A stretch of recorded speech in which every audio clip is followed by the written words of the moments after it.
I'm back. How's everybody doing? Oh, wonderful.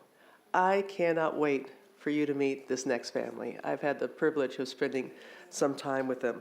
In recent years, few individuals have impacted the type 1 diabetes funding landscape more than David Panzirer, the grandson of Leona Helmsley, whose company became one of the largest property holders in the United States. He is the trustee to the Leona M. and Harry B. Helmsley Charitable Trust and has helped, listen to this, make more than 350 grants in the last 5 years alone, totaling nearly $300 million.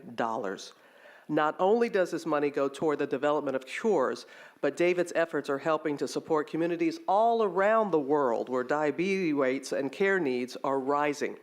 David's passion, and he is passionate about this, comes from a very special place. Because in 2007, his dear daughter Morgan, one of his 3 children, was diagnosed with type 1 diabetes, while another child, Caroline, expressed the antibodies that are precursors to the disease. Throughout this day, as you know, we have seen the diseases rally families together, and this is a prime example of that. Would you please welcome David, his wife Karen, and Morgan and Caroline.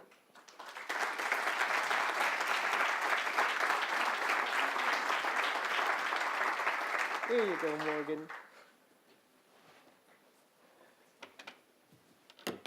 We were on the flight together, so who was the one that was snoring? You all couldn't determine who was. That was my mother-in-law. Oh, okay. All right. Because we got the baggage claim, and that's all you could talk about, and you're pointing fingers at it. You know you were, Morgan. You're It was not me. I was not snoring. Okay, you were not. You were not the one. And what I really enjoyed traveling with you, you would not know that your family is facing what you are facing and how you faced it. How has your family, Morgan, and lean into the microphone a little bit, how has your family helped support you through all this?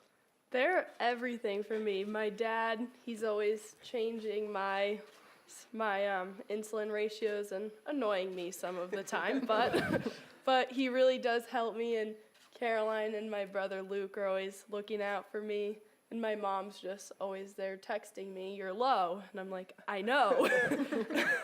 But they play a huge role in my life. Where is Luke?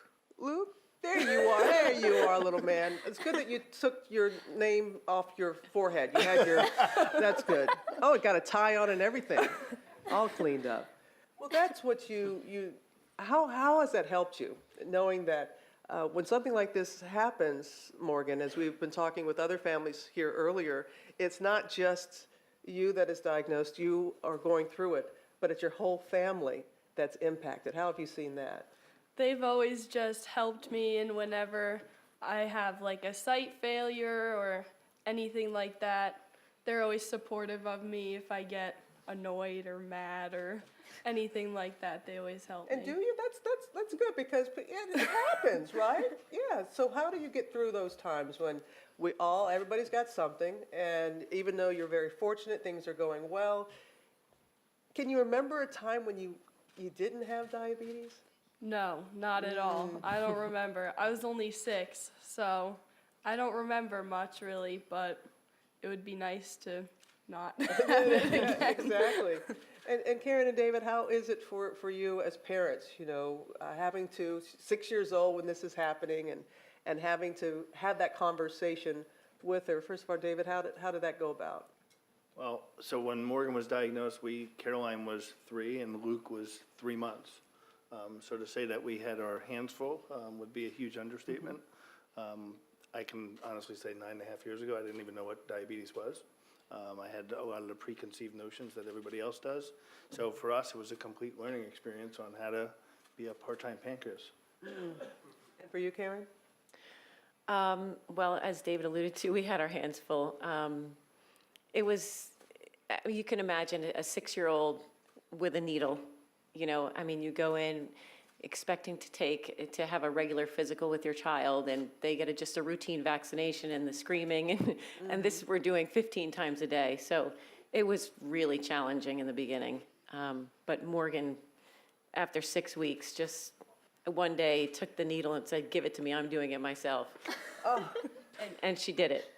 And she just never looked back from there.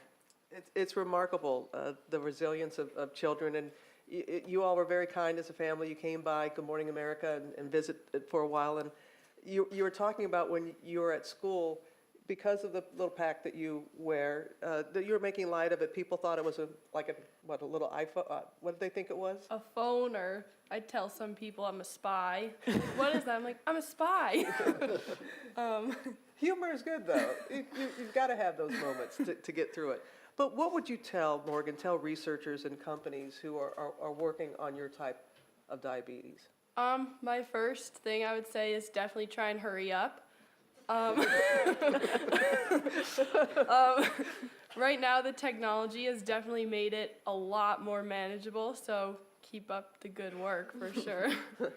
And how about somebody who has a child or a teen who is diagnosed? The beginning's always the worst. The diagnosis is terrible, and it only goes up from there, so just keep your head up, I would say. What has been the most difficult time, Morgan, for you?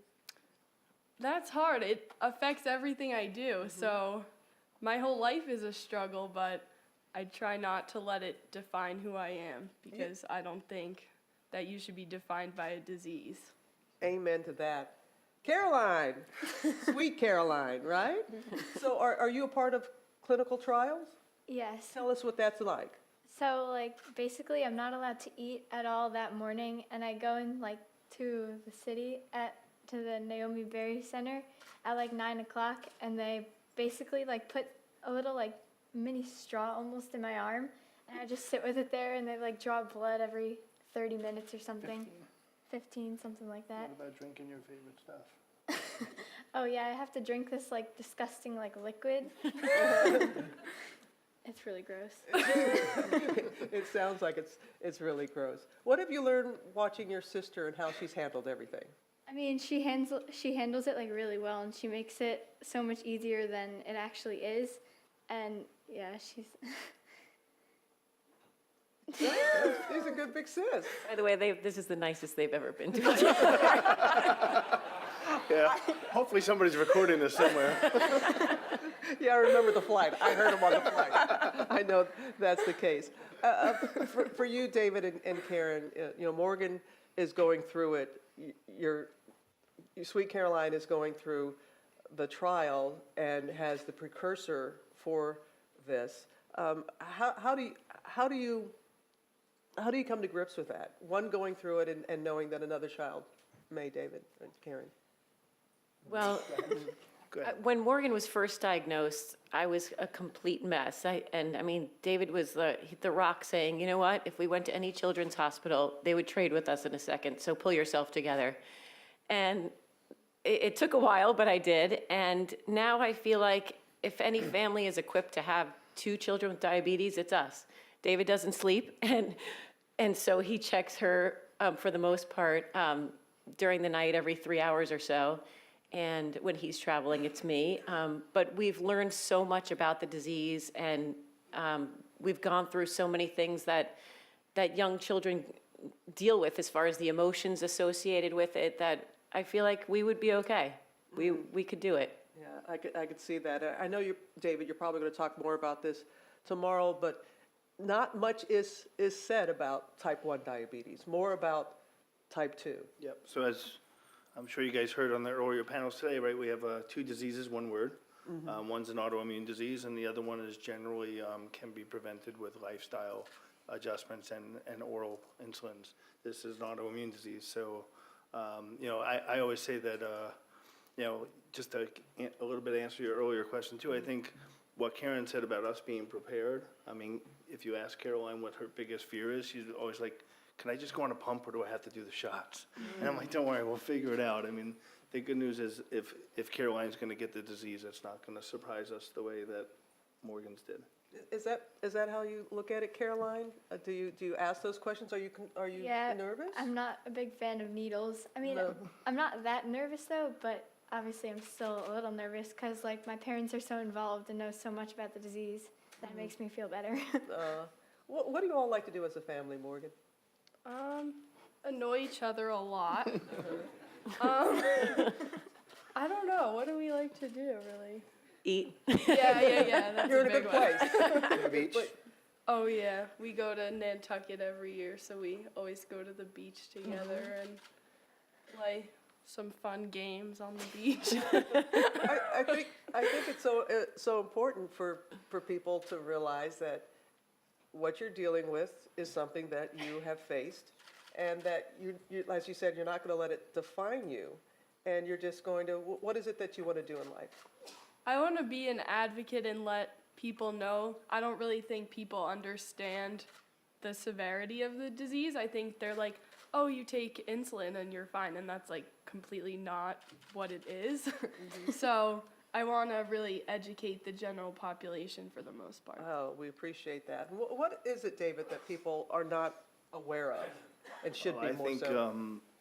I mean, similar to myself, 9.5 years ago, they don't understand what type 1 diabetes is. It's, as I said, it's an autoimmune disease, and what you really are is you're a pancreas. Your body, Morgan has to take on the role of doing what a normal pancreas does exquisitely, and has really inadequate tools to do it. Insulin is not even close to a cure. Morgan's as engaged a 15-year-old as you can be, and we are as engaged parents as you can be. I wake up a minimum of twice a night because at the end of the day, she has a mechanical device on that if it fails or she goes really low, she could die. And I never, ever lose sight of that. I think the general public has what Morgan said, the opinion that, oh, you just take your insulin and you're fine. If only it were that simple. It's not even close. No, it never is. It never is. But you help put a face to it and people understand it. As I asked Morgan, Karen, what would you want researchers to know? What is it that you want to say to them? It probably wouldn't be so far off Morgan's mark. In the 9 years that Morgan's had diabetes, we've seen tremendous changes that have actually made our lives and obviously her life much, much easier. Down to her continuous glucose monitor. I mean, we get live feed every 5 minutes of Morgan's blood sugar, and can alert her, which she loves when we do, when she's high or low. But I would say, just we're on the right track and just it's moving in a good way, and we're excited about it. I know, Morgan, you said that you want everybody to hurry up, but what is your hope? What is your hope for yourself, for others that are going to be diagnosed with type 1? Well, first, I hope no one else is, because I wouldn't really wish that on anyone. But as my dad always says, he's cautiously optimistic. And I think a cure in this lifetime is a little crazy. But I think, as my mom said, the technology is phenomenal, and it's really heading in a direction that I'd love to see. And cures are what we've been talking about in various illnesses that we've been addressing, and I hear you saying cautiously optimistic. David, you share that, or a little more so? I absolutely do. I think, look, type 1 has two problems, right? We need new beta cells to produce insulin, and then we need to shield them from the autoimmune response. I think Doug Melton and the others that were on this panel right before us would tell you we're pretty close to having a renewable source of beta cells. The autoimmune side, not so much. I'm cautiously optimistic that we're making great progress, but I don't think it's right around the corner. It's going to take some time, and let's face it, if there was a roadmap to cure diseases, we wouldn't be here. We'd be done. It's not that simple. No, it's not. And Karen? Sorry. There was a lot that was said between the question and the answers. No, but because I appreciate your honesty, because a lot of people, you guys are great. A lot of people would say, oh, of course we want a cure, but being realistic about when that's going to happen, having Right. Caroline coming right behind. At this point, I feel like a cure probably won't be in our lifetime. If it is, it will be a huge welcome surprise. But with the automated insulin and the different things that they were just speaking about prior to our panel, I feel like it's going to make the lives with type 1 diabetes just so much easier. And if we end up with 2 diabetics, it'll make it that much easier for us. You'll know what you're about Yep. to face. What are your friends? Do your friends ask you questions, Morgan, or what do you? Well, my barn friends, I'm a horseback rider, so they're very involved because there's many times that I'm very low on a horse and have to get off and wait 20 minutes. But my school friends, they like know a lot, but not as much as my barn friends, I'd say. And they don't really care.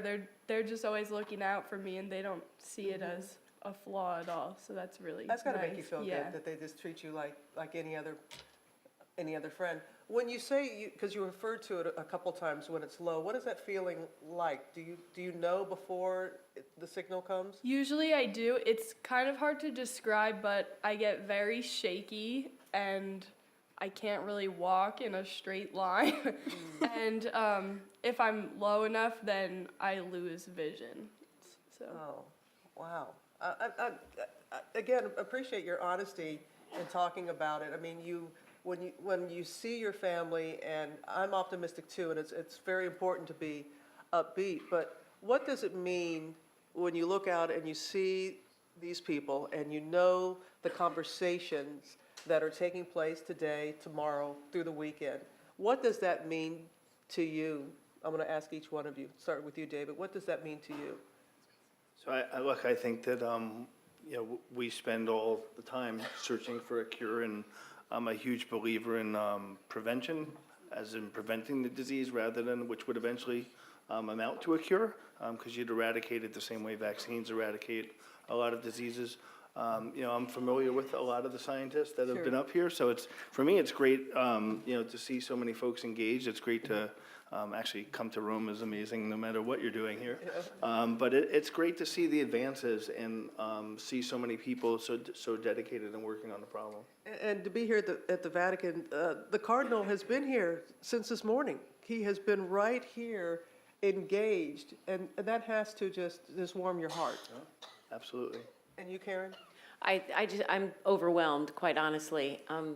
When we sat down and watched the first speakers that we came for today, it was just to know that, as Gary Hall said before, I don't know if anybody was in here during his speech, but you all are the heroes, and we are just so overwhelmed and thankful for all the time and dedication that's put into this disease. And what's it like? Have you enjoyed your trip, Caroline? Yeah. Yes? You know you're at the Vatican, right? Right? What are you going to tell your friends when you go home? I mean, it's kind of like, I don't know, I can't even describe it. It's just like a great experience, and it's probably like a once in a lifetime opportunity. Oh, and I'll let you get the last word. Well, maybe I'll let Luke get the last word. But so think about something, Luke. No. So Morgan, again, lastly, to be here in this setting, this collection of people, the smartest people, and again, the Cardinal, the Pope will be here tomorrow. Vice President Biden, he has his personal story to share. What does it mean for someone, a young person like you, knowing that so many people care and want to make a difference? I'm just so thankful. So thank every one of you. I really appreciate everyone being here, and I think it's the more awareness, the better. So Wonderful. Well, Morgan, thank you. And to the entire family. It is something that the entire family has to deal with and is diagnosed with. And the way you have done it with humor, with grace, with all of your family, we really thank you taking the time to be here and address us all. Thank you. Thank you. Thank you.